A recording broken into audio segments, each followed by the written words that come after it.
the grand gates of Hastinapur swung open as the Pandavas, accompanied by Draupadi and Kunti, entered the city.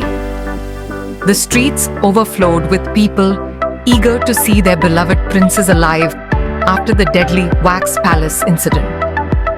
Flowers rained from the terraces, conch shells echoed in the air, and the joy of their survival spread like wildfire. Amidst the jubilations, the royal palace stood tall, its golden domes gleaming under the sun. Inside, King Dhritarashtra sat on his throne, awaiting their arrival with a calculated expression. In the grand assembly hall, Dhritarashtra's deep voice echoed, "Like your father ruled instead of me, now my son will rule Hastinapur. To settle the conflict, I grant you half of the kingdom, Khandavaprastha." Yudhishthira and his brothers bowed, unaware of the hardships that awaited them in the cursed land of Khandavaprastha. Krishna, standing beside them, exchanged a knowing glance with Arjuna. The Pandavas, along with Draupadi, Kunti, Krishna, and a group of followers, set off towards Khandavaprastha. Their journey took them through dense forests, eerie silence filling the air. Whispers of danger lingered as birds flew away in flocks, sensing an unseen threat. As they approached the heart of the land, a thick fog rolled in, revealing the vast, untouched wilderness, Khandavaprastha, the land of the Nagas. A sudden hiss broke the silence. From the dense undergrowth, a giant serpent with gleaming emerald scales emerged. Takshaka, the Naga king. His golden eyes burned with fury. "This land is ours, no human shall claim it." His voice thundered, sending a shiver through the air. Arjuna stepped forward, gripping his bow, but Krishna placed a hand on his shoulder, signaling patience. The air grew tense as Takshaka slithered back into the shadows, vowing vengeance. Determined to clear the land, Arjuna invoked Agni's fire astra, sending a roaring inferno through the trees. But the flames were met with a sudden downpour. Indra, the king of Devas, had intervened. "You shall not harm this sacred land," Indra declared as the storm raged, lightning splitting the sky. Arjuna realized he was facing not just an obstacle, but his celestial father. Thunder and arrows clashed as Arjuna and Indra engaged in a battle of celestial proportions. Vajrayudha met Gandharva's arrows in mid-air, sending shockwaves through the battlefield. Krishna, watching calmly, finally raised his Sudarshana chakra. Its brilliance blinded Indra, forcing him to halt. "O King of Devas, allow my devotee to complete his task." Krishna's voice resonated with divine authority. Indra, acknowledging Krishna's will, withdrew. Freed from divine resistance, Arjuna unleashed the fire astra once more.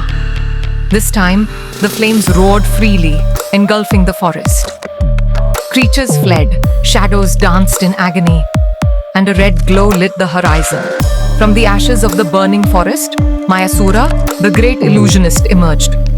"I surrender to you, Krishna," he said, bowing. Krishna, with a smile, accepted him. "You shall build a kingdom fit for the Pandavas." Vishwakarma, the divine architect, sculpted a kingdom from the ruins. Crystal towers, golden palaces, and lush gardens bloomed overnight. Khandavaprastha was no more. It was now Indraprastha, the most beautiful city on earth. The newly built Indraprastha shimmered under the sun, its towers piercing the clouds. As the Pandavas walked through the streets, they heard the divine melody of Narada's Veena. The celestial sage, known for traveling across worlds, had arrived. With a serene smile, Narada greeted Krishna and Yudhishthira. "This kingdom is magnificent, but beware, power and pride walk hand in hand. Righteousness must guide every decision." His words left Yudhishthira deep in thought. A grand coronation was held in Indraprastha's royal hall. Yudhishthira, clad in regal silk, sat upon the golden throne, his brothers standing beside him. Krishna performed the rituals, ensuring divine blessings for his reign. As the crown was placed on Yudhishthira's head, celestial drums echoed in the sky. The kingdom had found its righteous ruler.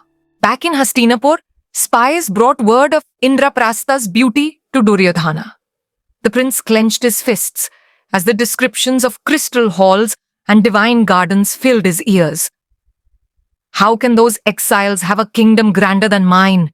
He fumed. His envy festered like a wound, setting the stage for his schemes.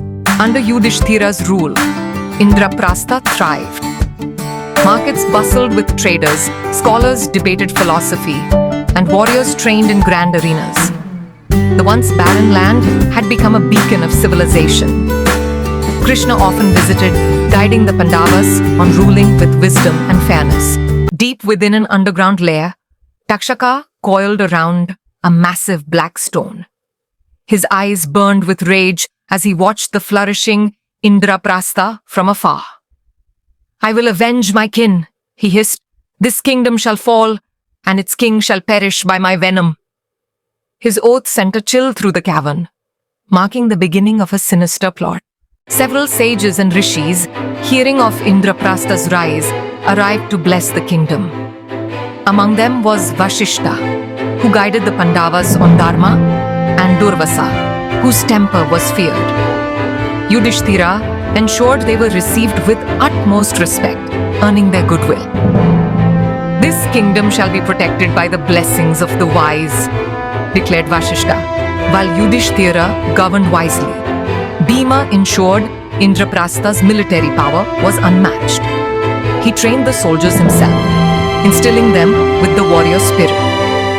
One day, an arrogant warrior challenged Bhima, doubting his strength. With a single blow, Bhima sent him crashing through a stone pillar. The kingdom whispered of Bhima's unmatched power. Draupadi's palace was unlike any other, a symbol of elegance and wisdom. She ruled with a firm yet compassionate hand, ensuring the women and people of Indraprastha were well cared for.